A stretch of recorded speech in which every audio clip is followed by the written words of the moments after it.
આગામી 7 દિવસ તાપમાન સૂકું રહેશે. રાજ્યમાં વાદળછાયું વાતાવરણ રહેવાની હવામાન વિભાગે કરી આગાહી. ઉત્તર પૂર્વના પવનો ફૂંકાશે. 15 થી 20 કિલોમીટર પ્રતિ કલાકની ઝડપે ફૂંકાશે પવન. તાપમાનમાં 1 થી 2 ડિગ્રીનો થશે ફેરફાર. ગુજરાતમાં ફરી કમોસમી વરસાદનો ખતરો. હવામાન નિષ્ણાંત અંબાલાલ પટેલની મોટી આગાહી. 18 ફેબ્રુઆરીએ પશ્ચિમી વિક્ષેપો આવશે. નવસારી, વલસાડ, ભરૂચમાં વરસાદની આગાહી. પવનનું જોર વધવાની શક્યતા. દેશની રાજધાની દિલ્હીમાં વહેલી સવારે કર્તવ્ય પથ અને આસપાસના વિસ્તારોમાં ધુમ્મસ. તાપમાન 15 ડિગ્રીની આસપાસ નોંધાયું. જોકે હવાની ગુણવત્તા નબળી શ્રેણીમાં પહોંચતા સવારના સમયે ફરવા નીકળતા લોકોને પ્રદૂષણનો સામનો કરવો પડ્યો. કાશ્મીરમાં કાતિલ ઠંડીનું મોજું. શ્રીનગરનું તાપમાન 0 થી પણ નીચે પહોંચ્યું. દાલ સરોવરના કિનારાના ભાગો અને અંદરના વિસ્તારોમાં બરફના થર જામ્યા. સહેલાણીઓ આ અદભુત નજારાનો આનંદ માણ્યો. ભારે હિમવર્ષા બાદ જમ્મુ કાશ્મીરના ગુરેજમાં બરફ હટાવવાની કામગીરી તેજ. બીઆરઓ અને એન્જિનિયરિંગ વિભાગ એક્શનમાં આવ્યું. સ્થાનિક લોકોએ સમયસર હાથ ધરેલી કામગીરીને બિરદાવી. જામનગરના જોડિયા પંથકમાં વાતાવરણ પલટાતા જીરાના પાકમાં કાળિયો રોગ આવ્યો. કાળિયો અને સુકારો જેવા રોગ ફાટી નીકળતા ખેડૂતો મુશ્કેલીમાં મુકાયા. ખેડૂતોને લાખોનું નુકસાન થવાની સંભાવના. નવસારી ભાજપમાં રાજીનામાનો દોર યથાવત. જલાલપુર તાલુકાના 2 મહામંત્રી અને જિલ્લા મહામંત્રીએ આપ્યું રાજીનામું. જિલ્લા મહિલા મોરચા મહામંત્રી રોશની પટેલે પણ રાજીનામું આપ્યું. આપમાંથી રાજીનામું આપ્યા બાદ રાજુ કરપડાએ આપના નેતાઓ પર કર્યા આડકતરા પ્રહાર. કહ્યું, જેલમાં ગયો ત્યારે આપના નેતાઓના કડવા અનુભવ થયા. જેલવાસ દરમિયાન કાયદાકીય મદદ ન કર્યાનો લગાવ્યો આરોપ. રાજુ કરપડાના આરોપ પર આપની પ્રતિક્રિયા. ગોપાલ ઇટાલિયાએ સંપૂર્ણ મદદ કરી હોવાનો પ્રવીણ રામે કર્યો દાવો. કહ્યું, રાજુભાઈ બોલી રહ્યા છે તે બીજેથી આવી રહ્યું છે. ક્યાંથી આવી રહ્યું છે તે ટૂંક સમયમાં ખબર પડશે.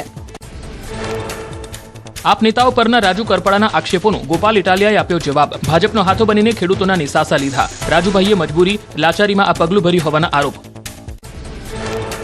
રાજુ કરપડાના રાજીનામા પર પ્રમુખ અમિત ચાવડાનું નિવેદન. આમ આદમી પાર્ટીને કોઈની ડિઝાઇનથી કોઈના પૈસે સત્તામાં આવતી પાર્ટી ગણાવી. બીજાના રિમોટથી ચાલે છે આપ. આ બધી રાજુભાઈ જેવા યુવાનને હવે ખબર પડી.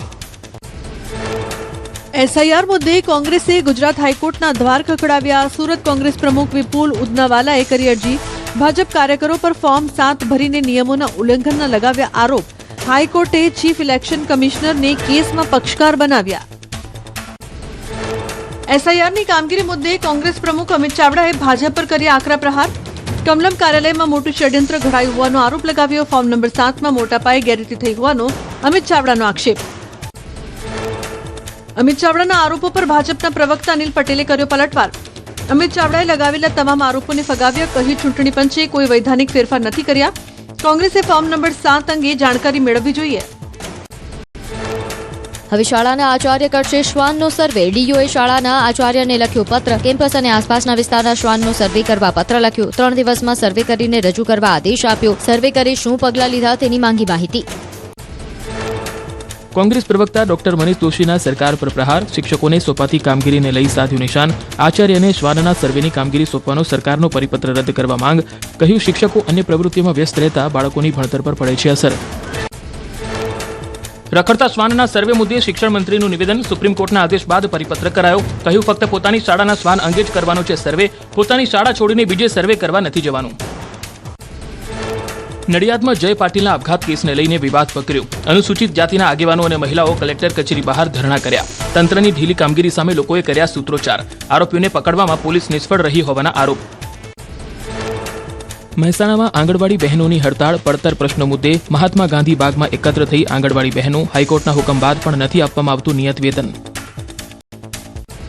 આંગણવાડી બહેનોની દેશવ્યાપી હડતાલના પડઘા વાવ થરાદમાં પણ પડ્યા. હાઈકોર્ટના ચુકાદા મુજબ વેતન આપવા અને અન્ય કામગીરી ન કરાવવા કલેક્ટર કચેરીએ આપ્યું આવેદનપત્ર. પડતર પ્રશ્નોનો ઉકેલ નહીં આવે તો ઉગ્ર આંદોલનની ઉચ્ચારી ચીમકી. ગીર સોમનાથમાં પણ આંગણવાડી વર્કરોએ કલેક્ટરને આપ્યું આવેદનપત્ર. પગાર વધારા તેમજ ગેસ સિલિન્ડરના રૂપિયા સહિતની વિવિધ પડતર માંગ અંગે રજૂઆત કરાઈ. વેરાવળ તાલુકાની આંગણવાડી બહેનોએ આપ્યું આવેદનપત્ર. સુરતમાં સરકારના નવા શ્રમ કાયદાનો વિરોધ કરાયો. કાયદા માલિકીની તરફેણમાં હોવાનો આક્ષેપ કર્યો. રાજ્યના 25,000 બેંક કર્મચારીઓ ઉતર્યા હડતાળ પર. 4 નવા શ્રમ કાયદા રદ કરવાની કરી માંગ. રાજકોટમાં એલઆઈસીના કર્મચારીઓ હડતાળ પર ઉતર્યા. એલઆઈસીના 40,000 કર્મચારીઓની ઘટને લઈને હડતાળ પર ઉતર્યા. વર્ગ 3 અને 4ના કર્મચારીઓ જોડાયા હડતાળમાં. એલઆઈસીની ઓફિસ બહાર ભારે સૂત્રોચ્ચાર કર્યા. ટ્રેડ યુનિયનના રાષ્ટ્રવ્યાપી હડતાળને પશ્ચિમ બંગાળના કોલકાતામાં વ્યાપક સમર્થન. જાહેર પરિવહન, બેન્કિંગ સેવાઓ અને સરકારી કચેરીઓના કામકાજ પર માઠી અસર જોવા મળી. લોકોને ભોગવવી પડી હાલાકી. ઓડિશાના ભુવનેશ્વર અને બાલેશ્વરમાં હડતાળની વ્યાપક અસર. ભુવનેશ્વરમાં વિરોધ પ્રદર્શનને કારણે માર્ગ વ્યવહાર ખોરવાતા વરરાજાને રસ્તામાં જ અટકવું પડ્યું. વાહનોની અવરજવર બંધ હોવાથી વરરાજા અને જાનૈયાઓ મુશ્કેલીમાં મુકાયા. પશ્ચિમ બંગાળના સિલિગુડીમાં દેશવ્યાપી હડતાળની અસર. દેશવ્યાપી હડતાળને પગલે સિલિગુડીમાં જનજીવન પ્રભાવિત થયું. જાહેર પરિવહન અને ખાનગી બસોની અવરજવર ઓછી જોવા મળી. કેરળની રાજધાની તિરુવનંતપુરમમાં પણ દેશવ્યાપી હડતાળના એલાનની અસર.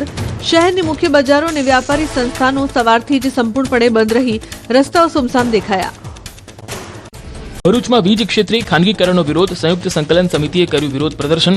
ઓલ ઇન્ડિયા પાવર એન્જિનિયરિંગ ફેડરેશનની રાષ્ટ્રવ્યાપી હડતાળને નૈતિક સમર્થન આપ્યું. ગુજરાત ઉર્જા સંયુક્ત સંકલન સમિતિના હોદ્દેદારો અને મેમ્બરોએ વીજ કચેરીઓ સામે નોંધાવ્યો વિરોધ. શામળાજીના કાદવિયા ગામના લોકોમાં આક્રોશ. 75 ઘરના 150 વિદ્યાર્થીઓએ શિક્ષણનો બહિષ્કાર કરવાની ચીમકી ઉચ્ચારી. ગામમાં ડામર રોડ ન હોવાથી ડુંગરાળ અને નદી વિસ્તારના કારણે વિદ્યાર્થીઓને જીવનું જોખમ. કલેક્ટરને આવેદન આપી સૂત્રોચ્ચાર સાથે કર્યા દેખાવ. સુરતમાં નવાપુરા વિસ્તારમાં અશાંત ધારા બાબતે કલેક્ટરને આપ્યું આવેદનપત્ર. રહીશો અને સ્થાનિક કોર્પોરેટરોએ કલેક્ટરને આવેદનપત્ર આપી વિરોધ નોંધાવ્યો. અશાંત ધારો હોવા છતાં વિધર્મીઓ દ્વારા મકાનોની ખરીદી થતી હોવાની ફરિયાદ સાથે આવેદનપત્ર પાઠવ્યું. મહેસાણા જિલ્લામાં વાહનોમાં અનધિકૃત LED લાઇટોના ઉપયોગ સામે કડક કાર્યવાહી. આરટીઓ પ્રાદેશિક પરિવહન કચેરી દ્વારા અત્યાર સુધીમાં 3 લાખથી વધુનો દંડ વસૂલાયો. આરટીઓ ઇન્સ્પેક્ટરો દ્વારા રૂટીન ચેકિંગ દરમિયાન નિયમ વિરુદ્ધની લાઇટોના વપરાશકર્તા સામે લેવાયા પગલાં. રાજકોટમાં રોગચાળો અટકાવવા મનપાનું આરોગ્ય વિભાગ સક્રિય. પાણી અને બરફ વિતરકો સામે મનપાની કડક કાર્યવાહી. પાણીના સેમ્પલ લઈ પરીક્ષણ માટે મોકલાયા. MPN કાઉન્ટના ધોરણ મુજબ અયોગ્ય એકમો સામે કાર્યવાહી કરાઈ. 53 એકમોને GPMC એક્ટ હેઠળ સીલ કરવાની મંજૂરી મળી. 47 એકમોને સીલ કરાયા. આગામી દિવસોમાં પણ સેમ્પલિંગ ચાલુ રહેશે. પાણી અને બરફ વિતરકોને કડક સૂચનાઓ અપાઈ. વડોદરામાં કોસ્મોસ કોઓપરેટિવ બેંકમાં ચોંકાવનારી ઘટના. નરેન્દ્ર શાહ નામના ગ્રાહકે લોકરમાં મૂકેલા અંદાજે 35 તોલા સોનાના દાગીના ગાયબ. દીકરીના લગ્નને માત્ર 2 દિવસ બાકી અને સોનું ગાયબ. કોઈ પણ નિવેદન આપવાથી બેંક સત્તાધીશોનો ઇનકાર. રાજકોટમાં 140 કિલો ચાંદીના દાગીનાની ચોરી મામલે ક્રાઇમ બ્રાન્ચે 2 આરોપીઓની ધરપકડ કરી.